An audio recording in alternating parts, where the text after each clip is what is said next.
For years, you've been asking me for my thoughts about one of the most southernmost and tax-friendly countries in South America, and fresh off of my trip there, today I'm going to share with you 6 observations that I made while in Uruguay.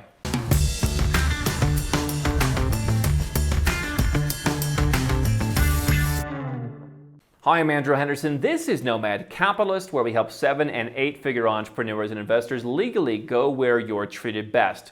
And for a number of people in South America, Argentina in particular, Uruguay has long been the country where they have gone where they're treated best. And the reason is very simple. Uruguay has a multi-year tax exemption that basically allows you to pay either very little or even no tax in the country. It's been a safe haven for wealth among many people in South America, a continent that really doesn't have a very well-defined destination for private banking and private investment. That is often left to Miami, for example, or Panama, which is often more difficult to deal with these days. And so this has been called the Switzerland of South America. And we have talked about Uruguay before in the sense of my belief that getting citizenship there is more difficult than some people talk about. I've been pushed back on for that by people who live full-time in Uruguay. I think if you live there all the time and you learn the language and you develop connections with the country, you probably have a decent chance of getting citizenship in 3 or 5 years. The fact is that Uruguay grants citizenship differently, probably from the country where you're coming from, and so the idea of just setting up residence and then barely being there and expecting to get citizenship is something that I have been pushing back on for about 5 years. So if you're just looking for an easy second citizenship, Uruguay is not it, because it has a high-class reputation. Again, they've called it the Switzerland of South America. It has one of the best passports, perhaps the best passport next to Chile in South America.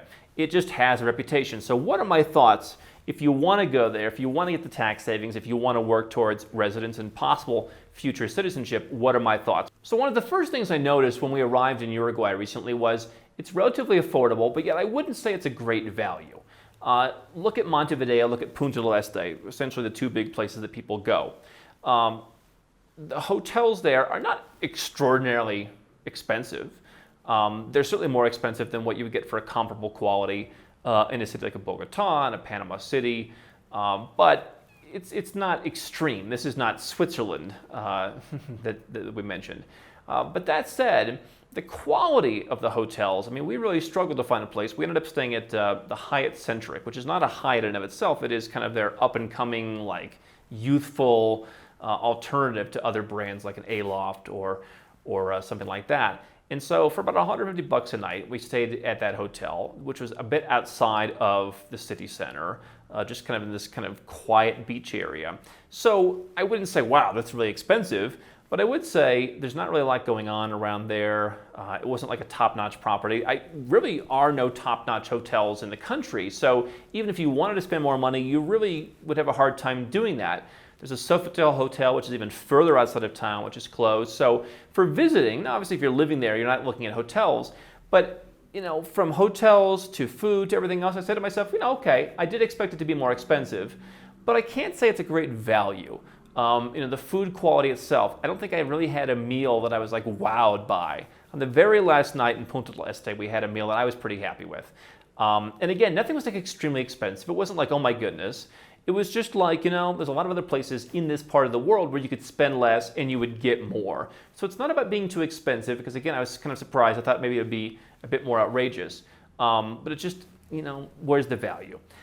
The other thing that I noticed was the country is workable. Things do work. I mean, certainly there are some countries in South America where just, nothing really works very well.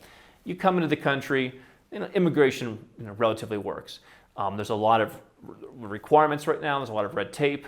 But when you get there, things move pretty smoothly. A lot of forms to fill out. So, things are workable. The bureaucracy, while intense, as in any country in Latin America, for the most part, it works. But yet it's also not that workable. It's not, what people think of as the kind of the banana republic, nor did it ever reach the level, did it feel to me, of a Singapore or a Switzerland, where the bureaucracy is just totally efficient and totally workable. What I did notice is that overall the country just doesn't really have a lot going on. In fact, I would even call it boring, quite frankly. I mean, again, we started in Montevideo. We spent a couple days in Montevideo. one of the other things that we would find are that things are often closed. And so you've got this siesta in many parts of both Montevideo and Punta del Este and other surrounding areas where, from 4 to 8, everything's closed. Or things would be closed Mondays, Tuesdays, and Wednesday. We got into Montevideo, which I would say this is not the place you want to live if you're going to Uruguay, and I think most people who live there would probably agree with that. It's interesting, but we kind of walked through the entire city, starting from the hotel, walking through some of the different districts along the beach, and there's some very nice houses, there's some very nice cafes. But what we found, even on a Saturday, was a lot of things were closed. We would literally walk for blocks and blocks and blocks and blocks in a relatively central part of Montevideo. Everything's closed. We finally said, oh, okay. We went to a great tea cafe, which was very nice. Their hours were a bit more flexible. Then we're walking. It's like, let's get a coffee. Oh, there's a Starbucks. And we go in at like 5 o'clock. They're like, hey, you're taking us to go, right? Because we're closing up shop. Sundays were even worse.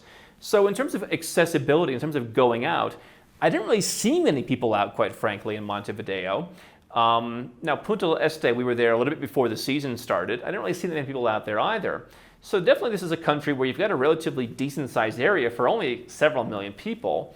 The only time we really saw a lot of people out was when people were riding their bikes along the streets of Montevideo, along the beach, when they closed those down for bicycles on Sunday. And we did see more volume then. But for the rest of the time, it really, in many ways, felt like, who lives here? Like, what's going on? Is this, are we on candid camera? So I did find it a little bit boring, quite frankly. I found that things were closed. You definitely have to adapt. And so if you're looking for this kind of consumer culture where just things are always working, that's not really what you're going to get at all. You really have very few convenience stores. One day, I think we needed to get some aspirin. And I went to a store. I said, oh, listen, there's a place right across the street, a grocery store. They called it a supermarket. I go into this supermarket, and I'm like, kind of like angling my way through the different aisles, up and down. Like every aisle is a dead end, trying to find like aspirin. And then I finally go to the front. I'm like, do you have aspirin? They're like, no. I'm like, okay. And so we had to find one of the pharmacies, and actually those did work reasonable hours, but it just seemed odd to me that,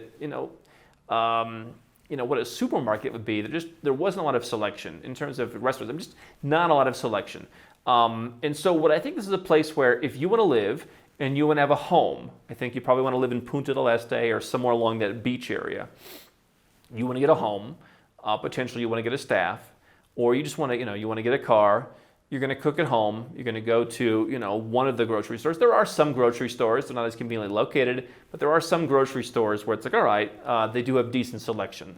There are like a couple that I saw kind of spread out between both cities. You're going to go and you're going to stock up, or you're going to have someone go out and stock up for you, and you're just going to cook at home. Certainly Uruguay is known for its beef. Almost 100% of the land in Uruguay is private property. There's very few like national parks, for example. We poked our head into one. I was kind of unimpressed. The beef, I guess, is good. I don't really eat that much beef. I can't say that given what I was expecting, it lived up to the standards. But there were some nice restaurants. The wines, I think, there's probably a reason, like here in Colombia, for example, that you see a lot of Argentine wines, a lot of Chilean wines. You don't really see a lot of Uruguayan wines. So I would say it was decent. My entire overview of the place is decent, it's fair, but not really amazing. What I also noticed is it's rather middle class, which is certainly a positive, and I think some people, they really like that. I mean, compared to a lot of countries in Latin America where you've got this great income inequality, what you have in Uruguay is you have a middle class. You have people who are very proud to be of European origin, they'll tell you that. A number of them have citizenship by descent in places like Italy or Spain, but they choose to live in Uruguay. And so you have a middle class, you have a more functioning government than in some other parts around there. You don't have the chaos that you have in Argentina. You don't have the moodiness of the government that you have in next door Argentina. But nor do you have the excitement. Buenos Aires is an interesting city. Bogota, where I'm at, interesting city. Montevideo, just really doesn't compare. And so you've got all these elements of a much larger version of, let's say, a Liechtenstein or an Andorra.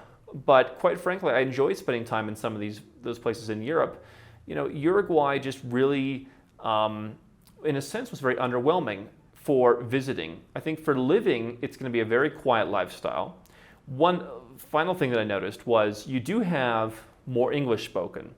This is a place where they don't like your Spanish. They're just going to go and start speaking English to you in many areas.